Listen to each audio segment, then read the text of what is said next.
Sacrifice में devotion को दिखाते हुए खाटू श्याम जी की स्टोरी सिर्फ मिरेकल्सों के बारे में नहीं है, बल्कि ये कहानी है उस गहरे विश्वास की जो इंसान को असंभव को भी संभव करने की ताकत देता है। जब भी हम खाटू श्याम जी के मंदिर में भक्तों की भीड़ देखते हैं तो समझ आता है कि ये सिर्फ एक धार्मिक स्थल नहीं, बल्कि उम्मीद और आस्था का केंद्र है। यहाँ हर कोई अपनी परेशानियों, दुखों और सपनों के साथ आता है और श्याम बाबा के सामने सिर झुकाकर उन्हें सौंप देता है। ये फेथ के लिए सब कुछ देने की पावर के बारे में है।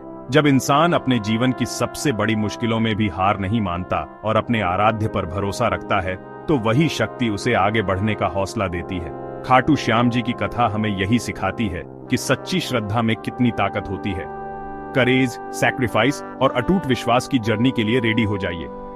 हर साल लाखों लोग पैदल यात्रा करके खाटू श्याम जी के दरबार में पहुंचते हैं। उनके कदमों में अपनी थकान, अपने दुख और अपनी उम्मीदें छोड़ देते हैं। ये यात्रा सिर्फ शारीरिक नहीं, बल्कि आत्मिक भी है, जहां हर कदम पर श्रद्धा और समर्पण की परीक्षा होती है।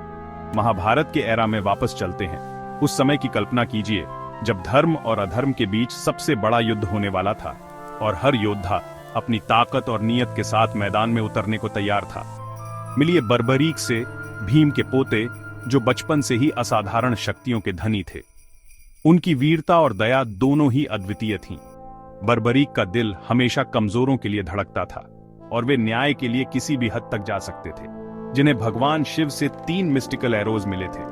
ये तीर इतने शक्तिशाली थे कि एक एक तीर से पूरी सेना का विनाश संभव था। बर्बरीक की ये शक्ति उन्हें बाकी सभी योद्धाओं से अलग बनाती थी। उन्होंने कसम खाई थी कि वह किसी भी लड़ाई में हमेशा हारने वाले का साथ देंगे, यानी वे हमेशा उस पक्ष के साथ खड़े होंगे जिसे जीत की सबसे कम उम्मीद हो। ये वादा उन्होंने अपनी मां को दिया था और इस वादे ने उनकी पूरी जिंदगी की दिशा तय कर दी। एक ऐसा प्रॉमिस जिसने हिस्ट्री को हमेशा के लिए बदल दिया। अगर बर्बरीक युद्ध में उतरते तो उनकी तटस्थता और शक्ति के कारण युद्ध का परिणाम ही बदल जाता। उनका वादा, उनकी निष्ठा और उनकी शक्ति, तीनों ने महाभारत की कहानी को नया मोड़ दिया।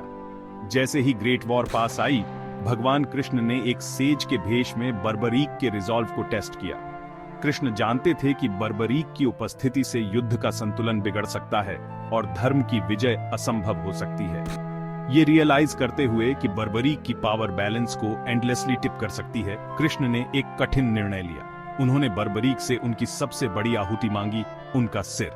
कृष्ण ने चैरिटी में उनका सिर मांगा। ये कोई साधारण मांग नहीं थी, ये एक ऐसा बलिदान था जो सिर्फ सच्चे भक्त और वीर ही दे सकते हैं। बर्बरीक के लिए, अपने आराध्य के लिए सब कुछ न्यौछावर करना ही सबसे बड़ा धर्म था। बिना किसी हेजिटेशन के बर्बरीक ने मुस्कुराते हुए अपना सिर दे दिया। उनकी मुस्कान में दर्द नहीं, बल्कि संतोष और समर्पण था। उन्होंने दिखा दिया कि सच्चा भक्त वही है जो अपने आराध्य के आदेश पर सब कुछ छोड़ सकता है। ग्लोरी के ऊपर सैक्रिफाइस को चुना। उन्होंने दिखाया कि असली महानता त्याग में है, न कि सिर्फ जीत में। उनका बलिदान आज भी हर भक्त को प्रेरित करता है। कृष्ण ने बर्बरीक का सिर बैटलफील्ड के ऊपर रखा, जिससे उन्हें पूरी वॉर देखने को मिली। वे साक्षी बने उस युद्ध के जिसमें धर्म और अधर्म की असली परीक्षा हुई। जब पूछा गया कि असल में किसने लड़ाई की, तो बर्बरीक ने जवाब दिया, ये सिर्फ आप थे कृष्णा, बाकी सब तो बस कठपुतलियां थे। इस उत्तर में गहरी फिलॉसफी छुपी है कि जीवन में सब कुछ ईश्वर की इच्छा से ही होता है। ये सिर्फ आप थे कृष्णा, बाकी सब तो बस कठपुतलियां थे। बर्बरीक की यह विनम्रता और समझ उन्हें बाकी सभी से अलग बनाती है। कृष्ण के आशीर्वाद से बर्बरीक का खाटू श्याम जी के रूप में फिर से जन्म हुआ और वे आज भी अपने भक्तों की पुकार सुनते हैं। खाटू श्याम जी का मंदिर आज भी उन लोगों के लिए आशा की किरण है जो जीवन की कठिनाइयों से जूझ रहे हैं, जो निराशा में डूबे लोगों के लिए उम्मीद है। यहाँ हर कोई अपने दुख, अपनी परेशानियां और अपनी इच्छाएं लेकर आता है और श्याम बाबा के चरणों में सब कुछ छोड़ देता है। ऐसा माना जाता है कि सच्चे मन से की गई प्रार्थना यहाँ जरूर पूरी होती है। आज डिवोटीज मानते हैं कि खाटू में सच्ची प्रेयर करने से चमत्कार होते हैं। यहाँ हर साल लाखों लोग अपनी मनोकामनाएं लेकर आते हैं और कई लोग बताते हैं कि उनकी प्रार्थनाएं यहाँ जरूर सुनी जाती हैं। चाहे कोई बीमारी हो, आर्थिक परेशानी हो या जीवन में कोई बड़ी चुनौती, श्याम बाबा के दरबार में सबको राहत मिलती है। चाहे वह हीलिंग हो, पीस हो या नई शुरुआत, खाटू श्याम जी के मंदिर में हर कोई अपने जीवन की नई शुरुआत की उम्मीद लेकर आता है। यहाँ की हवा में ही एक अलग सी शांति और ऊर्जा महसूस होती है जो हर भक्त को अंदर तक छू जाती है। वे उन्हें कलयुग का कृष्ण कहते हैं।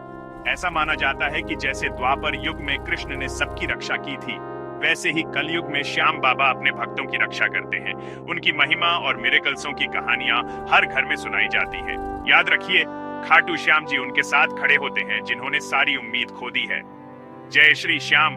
उनकी कथा हमें सिखाती है कि सच्ची श्रद्धा, त्याग और विश्वास से बड़ी कोई शक्ति नहीं। जब भी जीवन में अंधेरा लगे तो श्याम बाबा की कहानी याद करें, क्योंकि जहां आस्था है वहां चमत्कार जरूर होते हैं।